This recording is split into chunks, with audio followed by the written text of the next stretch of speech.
दिल्ली के एक पुराने इलाके में शाम का धुंधलका धीरे धीरे फैल रहा था। ये शहर अपनी व्यस्त सड़कों और ऐतिहासिक इमारतों के लिए जाना जाता था। पूरी कहानी जानने के लिए वीडियो को आखिर तक जरूर देखें, लेकिन पहले वीडियो को लाइक करें, चैनल को सब्सक्राइब करें और कमेंट में अपना और अपने शहर का नाम लिखना ना भूलें।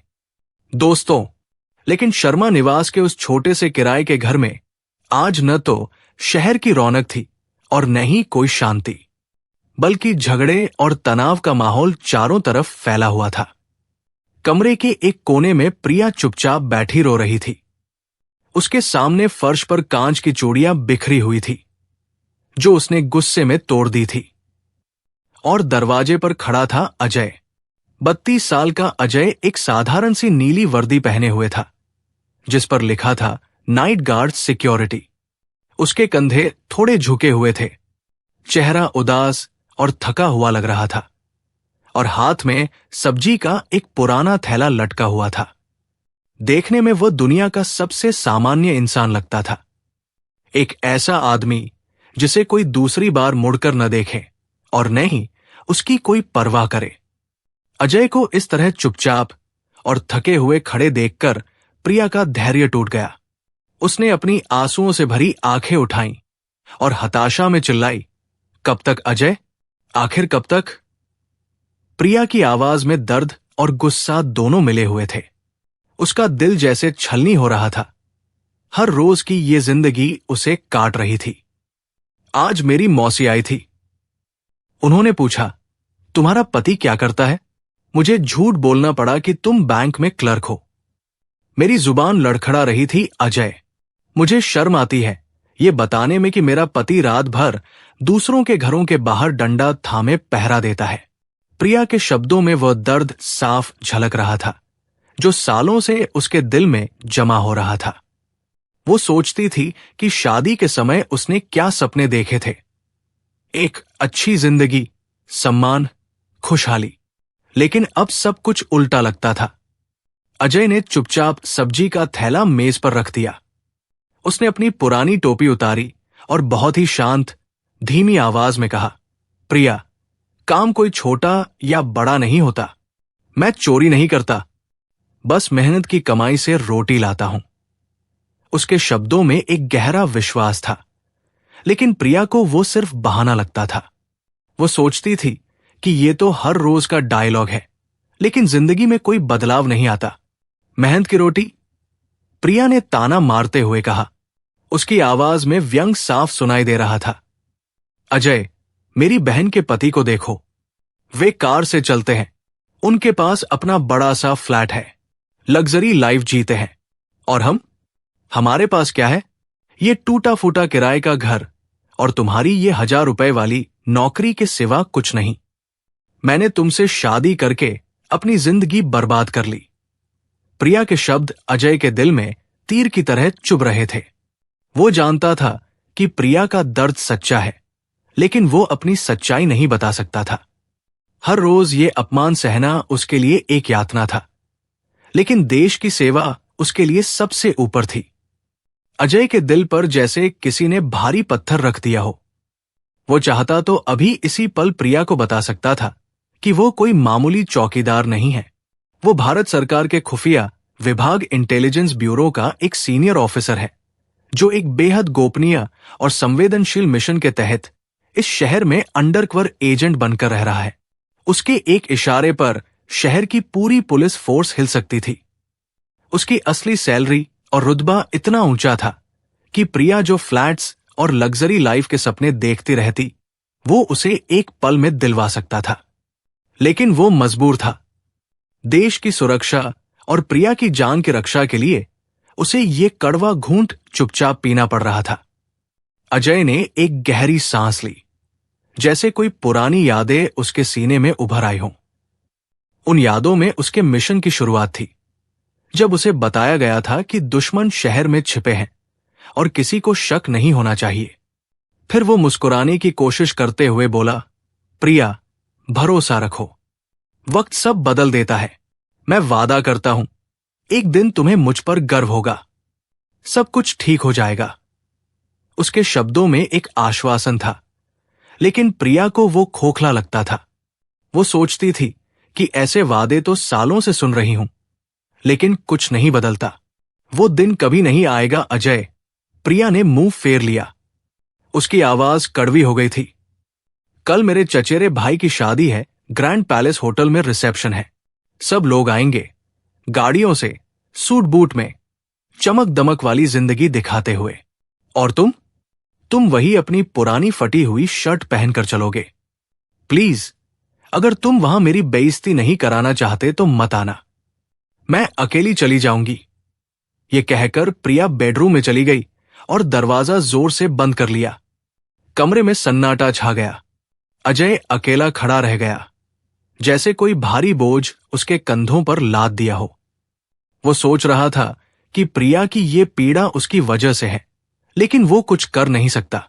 उसने अपनी वर्दी की जेब से एक छोटा सा पुराना दिखने वाला फोन निकाला। ये कोई आम फोन नहीं था, ये उसका सीक्रेट कम्युनिकेशन डिवाइस था। उसने एक स्पेशल कोड टाइप किया। उधर से तुरंत एक सख्त आवाज आई, सर, टारगेट कंफर्म है। कल रात ग्रैंड पैलेस होटल में बड़ी डील होने वाली है। क्या हमें तुरंत रेड करनी चाहिए? अजय की आंखों में जो नरमी थी वो अचानक गायब हो गई। अब वहां एक सख्त ट्रेंड ऑफिसर की चमक थी। उसने धीमी लेकिन दमदार आवाज में कहा, नहीं, जल्दबाजी मत करो। वहां कल बहुत सारे सिविलियन, आम लोग होंगे। मेरी पत्नी भी वहां होगी। रिस्क बहुत ज्यादा है। मैं खुद वहां मौजूद रहूंगा, अंडरकवर मोड में। मुझे बैकअप टीम होटल के बाहर स्टैंड बाय पर चाहिए। कोई गलती नहीं होनी चाहिए। कोई चांस नहीं लेंगे। ओवर। अगली शाम ग्रैंड पैलेस होटल रोशनी से नहाया हुआ था। शहर के बड़े बड़े लोग वहां जमा थे। बिजनेसमैन, रिश्तेदार, सब चमक दमक में डूबे हुए। प्रिया ने अपनी शादी की सबसे भारी साड़ी पहनी थी, ताकि अपनी गरीबी को थोड़ा बहुत छिपा सके।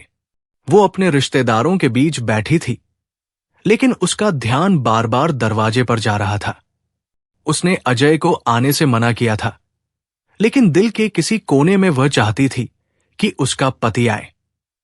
बस काश वो थोड़ा सभ्य और सम्मानजनक तरीके से आए, बिना शर्मिंदगी के। वो सोच रही थी कि अगर अजय आया तो क्या होगा? फिर से अपमान, फिर से हंसी। तभी पार्टी में एक हलचल मच गई। प्रिया के अमीर मामा जी मिस्टर शर्मा जोर जोर से हंस रहे थे। अरे प्रिया बेटा, सुना है तेरे पतिदेव नहीं आए। क्या हुआ? आज नाइट शिफ्ट है या फिर यहां होटल के गेट पर चौकीदारी करने लगे? वहां खड़े सारे लोग ठहाका लगाकर हंस पड़े। प्रिया का चेहरा शर्म से लाल हो गया। उसकी आंखों में आंसू तैरने लगे। उसे लगा कि काश धरती फट जाए और वो उसमें समा जाए, इस बेइज्जती से बच जाए। वो सोच रही थी कि ये अपमान कितना गहरा है। ये सिर्फ आज का नहीं, बल्कि सालों का संचित दर्द है। तभी हॉल के मुख्य दरवाजे से अजय दाखिल हुआ। उसने कोई महंगा सूट नहीं पहना था, बल्कि एक साधारण सी साफ सुथरी सफेद शर्ट और पैंट पहनी थी। वो सीधे शांत कदमों से अंदर आया, जैसे कुछ हुआ ही न हो। मिस्टर शर्मा ने उसे देखते ही व्यंग कस दिया, लो भाई, आ गया हमारा हीरो। क्यों अजय, गेट पर अपनी एंट्री रजिस्टर करवा के आए हो ना? यहां का खाना बहुत महंगा है, प्लेट मत गिरा देना, वरना बिल कौन भरेगा? फिर से ठहाके गूंज उठे। प्रिया ने अजय की तरफ देखा। उसकी नजरों में शिकायत थी। क्यों आए तुम? मुझे और जलील करने। लेकिन अजय ने लोगों की हंसी को पूरी तरह नजरअंदाज कर दिया। वो चुपचाप प्रिया के पास आया, फिर जेब से एक छोटी सी डिब्बी निकाली और प्रिया के हाथ में रख दी। सालगिरह मुबारक हो प्रिया, अजय ने धीमे से कहा। कल रात झगड़े में भूल गया था। प्रिया सन्न रह गई। कल उनकी सालगिरह थी और झगड़े में उसे याद भी नहीं रहा। उसने कांपते हाथों से डिब्बी खोली। अंदर एक बहुत ही नाजुक सोने की चैन थी। ये अजय ने अपनी कई महीनों की चौकीदारी की सैलरी जोड़ जोड़ कर खरीदी थी। हॉल में अचानक सन्नाटा छा गया। मिस्टर शर्मा का मुंह बंद हो गया, जैसे कोई जादू हो गया हो। प्रिया के मन में अब पछतावा उभर रहा था। वो सोच रही थी कि अजय ने कितनी मेहनत से ये गिफ्ट लिया होगा और वो उसे कितना दुख देती रही है। लेकिन इससे पहले कि प्रिया कुछ कह पाती, अचानक होटल की सारी लाइटें बुझ गई। अंधेरा होते ही अफरातफरी मच गई। लोग चीखने लगे, कुर्सियां गिरने की आवाजें आईं। जनरेटर चालू होने में कुछ सेकंड लगे, लेकिन जब लाइटें जली तो हॉल का माहौल पूरी तरह बदल चुका था। स्टेज पर 4-5 लोग चढ़ गए थे। वे मेहमान नहीं लग रहे थे। उनके हाव भाव संदिग्ध थे, चेहरे पर नकाब बंधे हुए। उन्होंने माइक छीन लिया। लेडीज एंड जेंटलमैन, उनमें से एक लीडर ने कहा, जिसकी आवाज में धमकी भरी कड़काहट थी, कोई अपनी जगह से नहीं हिलेगा। होटल के सारे दरवाजे लॉक कर दिए गए हैं। लोग घबरा गए। ये कोई साधारण डकैती नहीं लग रही थी, कुछ और ही गड़बड़ थी। मिस्टर शर्मा, जो अभी तक शेर बनकर ताव दे रहे थे, अब डर के मारे कांपने लगे। अरे पुलिस को बुलाओ, जल्दी, वे चिल्लाए। फोन नीचे, लीडर ने गरज कर कहा। उसके आदमियों ने मेहमानों को घेरना शुरू कर दिया, बंदूकों की नोक पर। प्रिया डर के मारे अजय से चिपक गई। अजय, ये लोग कौन हैं? अब क्या होगा? हमें बचाओ। अजय ने प्रिया का हाथ कसकर पकड़ा। उसका हाथ कांप नहीं रहा था। वो पत्थर की तरह सख्त और गर्म था। उसने प्रिया की आंखों में देखा और शांत स्वर में कहा, घबराओ मत प्रिया, जब तक मैं यहां हूं तुम्हें कुछ नहीं होगा, वादा है। प्रिया ने गौर किया कि अजय की आंखों में वो घर वाली लाचारी नहीं थी। वो पूरे हॉल का मुआयना कर रहा था। कितने आदमी हैं? निकास के द्वार कहां है? सीसीटीवी कैमरे की पोजीशन क्या है? उसके चेहरे पर एक अलग ही तेज था, जैसे कोई योद्धा जाग उठा हो। प्रिया को पहली बार लगा कि अजय में कुछ अलग है, लेकिन वो समझ नहीं पा रही थी। तभी अजय के फोन पर एक हल्का वाइब्रेशन हुआ। कोड रेड मैसेज आ गया। अजय ने प्रिया का हाथ धीरे से छोड़ा। अजय, कहां जा रहे हो? प्रिया ने घबराकर पूछा। उसकी आवाज कांप रही थी। बाथरूम, अजय ने झूठ बोला, लेकिन उसकी आंखों में चिंता झलक रही थी। यही रहना, हिलना मत, सब ठीक हो जाएगा। प्रिया को विश्वास नहीं हुआ। इस वक्त तुम मुझे छोड़कर छिपने जा रहे हो? कायर कही के अजय रुका। प्रिया की बात उसके दिल को चुभ गई, लेकिन उसने पलटकर जवाब नहीं दिया। वो भीड़ में गायब हो गया, जैसे कोई छाया। प्रिया अकेली रह गई। उसे लगा कि उसका पति डरपोक है और बाथरूम में छिपने चला गया। लेकिन हॉल के बाहर गलियारों में अजय का एक अलग ही रूप जाग चुका था। एक तरफ निहत्थे मेहमान थे, दूसरी तरफ शातिर अपराधी, और बीच में खड़ा था वो इंसान जिसे सबने ठुकरा दिया था। होटल के बैंक्वेट हॉल में डर का माहौल गहरा गया था। उन घुसपैठियों का लीडर, जिसका चेहरा नकाब से ढका था, मेहमानों को डरा धमका रहा था। उनका मकसद किसी को मारना नहीं था, बल्कि वहां आए अमीर मेहमानों के गहने और होटल की तिजोरी में रखे कीमती सामान को लूटना था। सब अपने फोन और गहने इस बैग में डाल दो, जल्दी, लीडर ने कड़क आवाज में आदेश दिया। मिस्टर शर्मा, जो कुछ देर पहले अजय का मजाक उड़ा रहे थे, अब पसीने से तरबतर हो चुके थे। उनके हाथ कांप रहे थे और वे अपनी सोने की चैन उतारने में जद्दोजहद कर रहे थे। प्रिया एक कोने में दुबकी हुई थी। उसकी नजरें अभी भी उस दरवाजे पर टिकी थी जहां से अजय बाहर गया था। उसके मन में गुस्सा उबल रहा था। ऐसे वक्त में मुझे अकेला छोड़ दिया। मैं सही थी, वो किसी काम का नहीं है।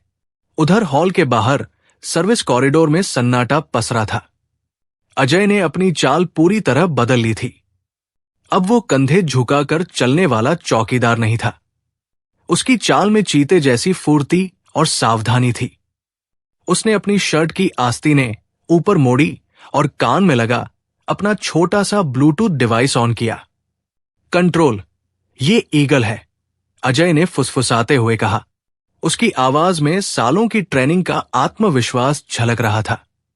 वो याद कर रहा था अपनी ट्रेनिंग के दिनों को, जब उसे सिखाया गया था कि मिशन में भावनाओं की जगह नहीं होती। होटल के अंदर 6 घुसपैठिए हैं, उनके पास जामर है, सिग्नल ब्लॉक कर रहे हैं। पुलिस को कहो कि बाहर ही रहें, अंदर आने की कोशिश ना करें, वरना भगदड़ मच जाएगी और लोगों को चोट लग सकती है। अजय जानता था कि एक गलत कदम से सब कुछ बर्बाद हो सकता है। वो सोच रहा था कि प्रिया कितनी डरी हुई होगी, लेकिन उसका कर्तव्य उसे रोक रहा था। अब मिशन का समय था जहां वो अपनी असली पहचान दिखा सकता था, लेकिन अभी भी चुपचाप, बिना किसी को पता चले। उन्हें समझ नहीं आ रहा था कि बाहर कौन है। अगर पुलिस होती तो सायरन बजता, चेतावनी मिलती, लेकिन ये कौन था जो छाया की तरह उनका शिकार कर रहा था? लीडर ने गुस्से में मिस्टर शर्मा का कॉलर पकड़ लिया। बाहर कौन है? क्या तुमने पुलिस को फोन किया था? नहीं, मैंने कुछ नहीं किया, मुझे छोड़ दो। शर्मा जी गिड़गिड़ाने लगे। उनका चेहरा पीला पड़ गया।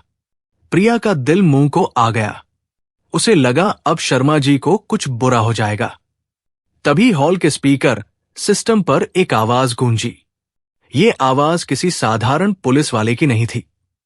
ये एक बहुत ही भारी, रौबदार और आदेश देने वाली आवाज थी। अर्जुन की आवाज, लेकिन इतनी बदली हुई कि प्रिया भी नहीं पहचान पाई।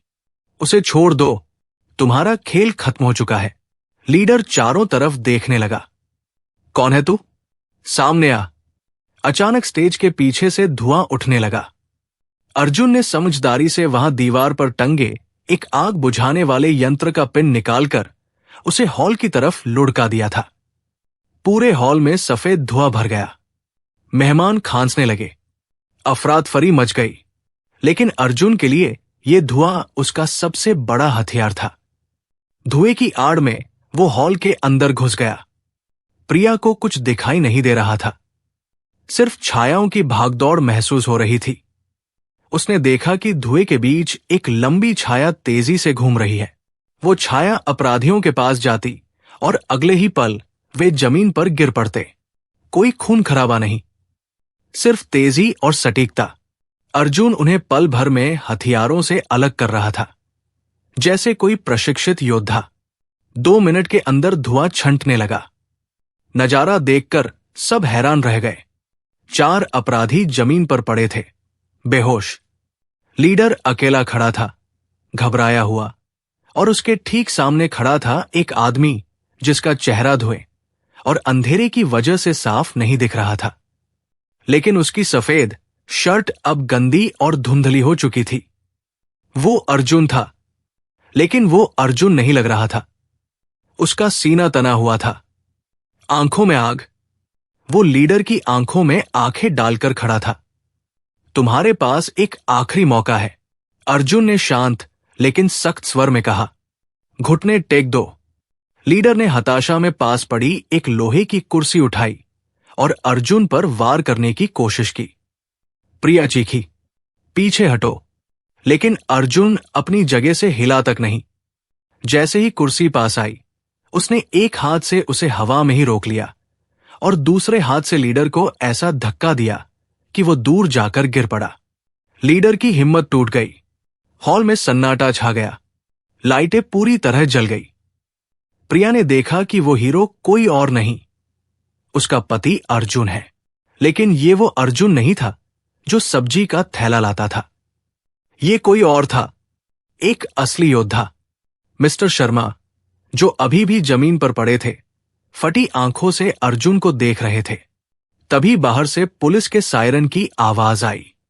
दरवाजे खुले और पुलिस कमांडो की पूरी टीम अंदर दाखिल हुई।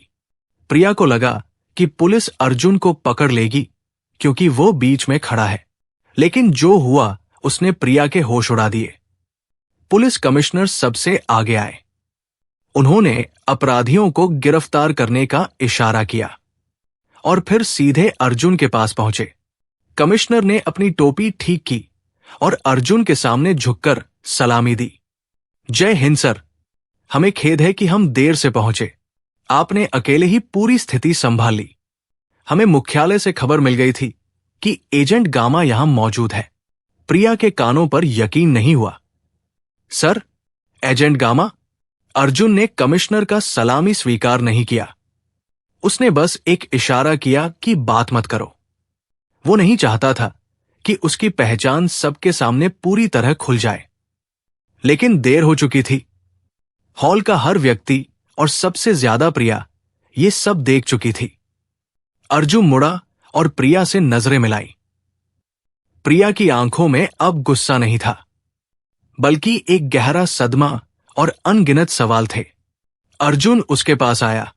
उसका हाथ अब भी थोड़ा काला था, धुएं की वजह से। चलो प्रिया, घर चलते हैं, उसने अपनी वही पुरानी शांत आवाज में कहा। दोस्तों, अगर आप पहली बार इस वीडियो को देख रहे हैं तो चैनल को लाइक और सब्सक्राइब कर लीजिए, क्योंकि आगे जो आने वाला है वो सिर्फ कहानी नहीं, एक गहरा एहसास है। चलिए आगे की कहानी शुरू करते हैं।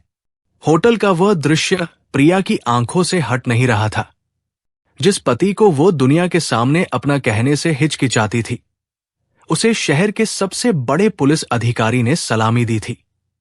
अब सवाल ये नहीं था कि अर्जुन कौन है, सवाल ये था कि उसने इतना बड़ा राज अपनी ही पत्नी से क्यों छिपाया। घर की चार दीवारों के अंदर अब एक ऐसा तूफान आने वाला था जो या तो सब कुछ बर्बाद कर देगा या फिर एक नई मजबूत शुरुआत करेगा। होटल से घर तक का रास्ता खामोशी में बीता। प्रिया ऑटो की पिछली सीट पर बैठी थी और अर्जुन उसके बगल में। ऑटो के पहिए सड़क पर दौड़ रहे थे, लेकिन प्रिया का मन अतीत की उन गलियों में भटक रहा था। उसकी आंखों के सामने फ्लैशबैक की तरह सारे पुराने दृश्य घूम रहे थे।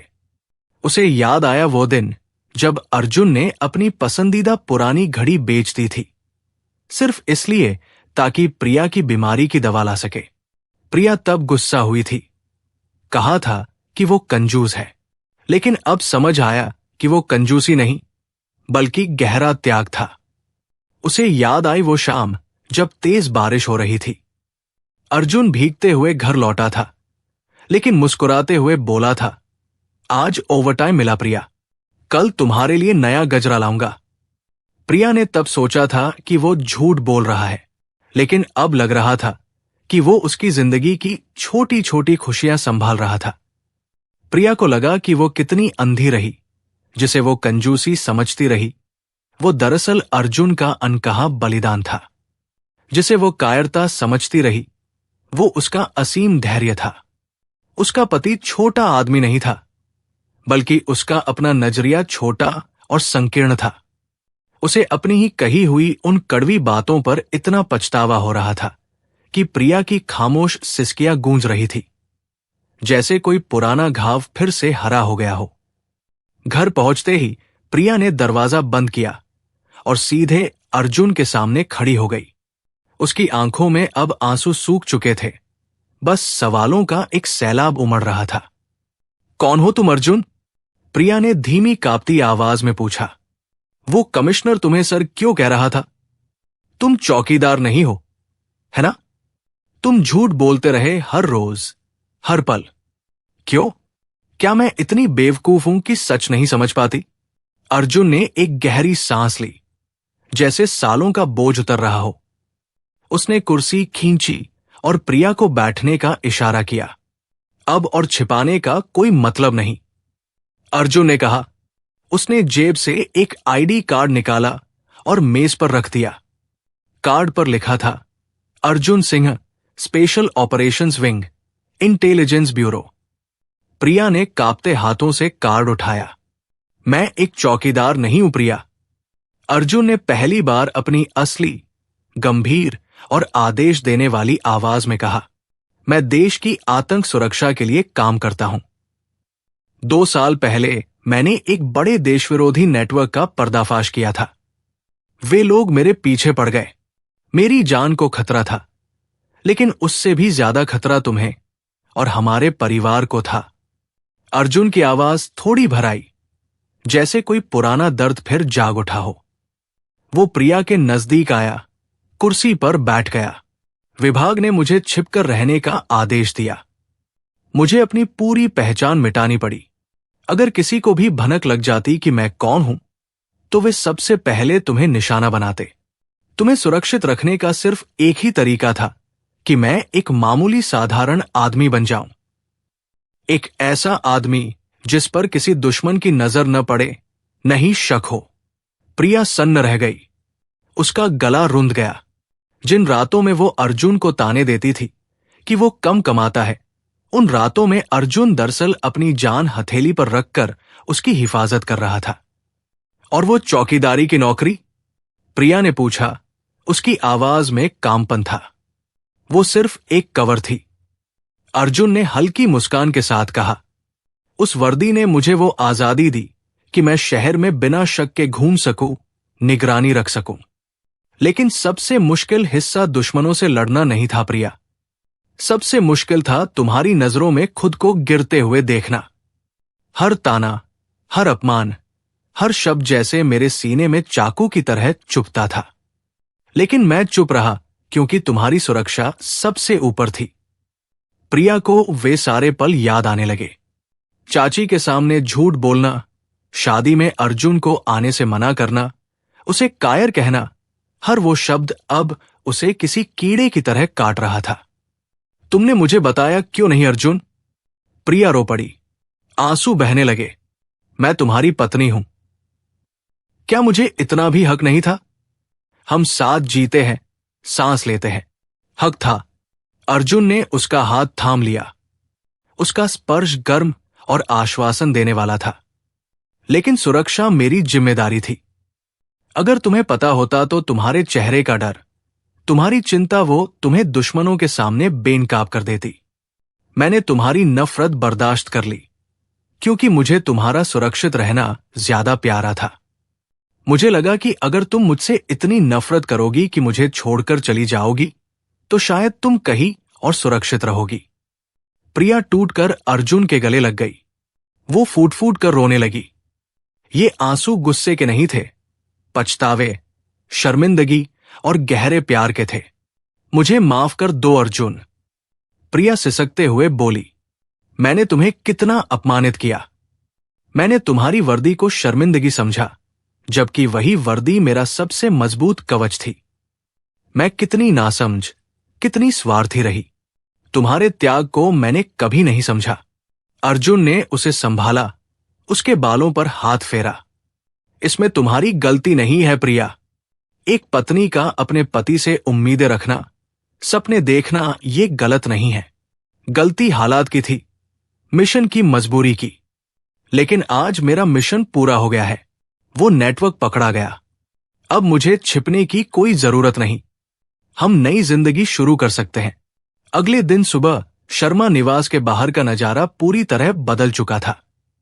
मोहल्ले के लोग, जो अक्सर अर्जुन को चौकीदार भैया कहकर बुलाते और पीठ पीछे मजाक उड़ाते थे, आज हैरान होकर अपनी खिड़कियों और दरवाजों से झांक रहे थे। घर के बाहर 2 सरकारी गाड़ियां खड़ी थी, चमकदार, काली। एक अर्धसैनिक सहायक अर्जुन का सामान गाड़ी में रख रहा था। मिस्टर शर्मा और चाची, जो खबर सुनकर दौड़े आए थे, गेट पर ही रुक गए। उनके चेहरों पर शर्म और आश्चर्य का मिश्रण था। अर्जुन घर से बाहर निकला। आज उसने चौकीदार की वर्दी नहीं पहनी, बल्कि अपनी असली अधिकारी की वर्दी। कंधों पर सितारे चमक रहे थे, सिर पर टोपी थी और चाल में वो रुतबा था जिसे देखकर पूरा मोहल्ला दंग रह गया। प्रिया उसके साथ थी। उसने गर्व से अर्जुन का हाथ थाम रखा था, जैसे कोई राजकुमारी अपने राजा के साथ। मिस्टर शर्मा ने हकलाते हुए कहा, अरे अर्जुन बेटा, तुम तो बड़े साहब निकले। हमें तो पता ही नहीं था। वो होटल में मैंने तो मजाक में। अर्जुन उनके पास रुका। उसने अपना काला चश्मा उतारा और शर्मा जी की आंखों में सीधे देखा। मामा जी, अर्जुन ने बहुत शालीनता और गरिमा से कहा, इंसान की पहचान उसके पद या पैसे से नहीं होती। पहचान उसके कर्मों से, उसके चरित्र से होती है। जब मैं चौकीदार था तब भी मैं वही इंसान था जो आज हूं। फर्क सिर्फ आपकी नजरों में आया है। इज्जत वर्दी की नहीं, इंसान की कीजिए। कभी किसी को उसके कपड़ों या नौकरी से मत आकिए। शर्मा जी शर्म से पानी पानी हो गए। उनका सिर झुक गया। मोहल्ले के लोग जो कल तक अर्जुन का मजाक उड़ाते थे, आज सम्मान से रास्ता छोड़ रहे थे। कोई सिर झुकाकर अभिवादन कर रहा था, कोई फुसफुसा रहा था। अर्जुन और प्रिया गाड़ी में बैठे। जैसे ही गाड़ी स्टार्ट हुई, प्रिया ने अर्जुन के कंधे पर सिर रख दिया। अब हम कहां जा रहे हैं? प्रिया ने धीमे से पूछा। उसकी आवाज में उम्मीद भरी हुई। नई शुरुआत की तरफ प्रिया। अर्जुन मुस्कुराया। जहां कोई राज न हो, सिर्फ हमारा प्यार और भरोसा हो। गाड़ी धूल उड़ाती हुई आगे बढ़ गई, लेकिन पीछे एक बहुत बड़ा सबक छोड़ गई कि कभी भी किसी को उसके काम, कपड़ों या हालात से जज न करें। अक्सर खामोश रहने वाले लोग वे सबसे बड़े हीरो होते हैं, जिनका शोर मचाने वालों को अंदाजा भी नहीं होता। एक रिश्ते में भरोसा और सम्मान पैसे से कहीं बढ़कर होता है। दोस्तों, अर्जुन और प्रिया की ये कहानी हमें सिखाती है कि जिंदगी के राज कभी कभी इतने गहरे होते हैं कि उन्हें समझने के लिए धैर्य और प्यार चाहिए। और कभी कभी जो दिखता है वो हकीकत नहीं होता, बल्कि उसके पीछे छिपी सच्चाई बहुत बड़ी और बलिदान से भरी होती है। इस कहानी से हमें ये भी सीख मिलती है कि प्यार में छिपे राज कभी कभी रिश्तों को मजबूत बनाते हैं, अगर हम उन्हें सही समय पर समझ लें। अगर ये कहानी आपके दिल को छू गई हो तो वीडियो को लाइक करें, और ऐसी ही भावुक प्रेरणादायक कहानियों के लिए चैनल के सब्सक्राइब करके बेल आइकॉन जरूर दबाएं। मिलते हैं अगली कहानी में।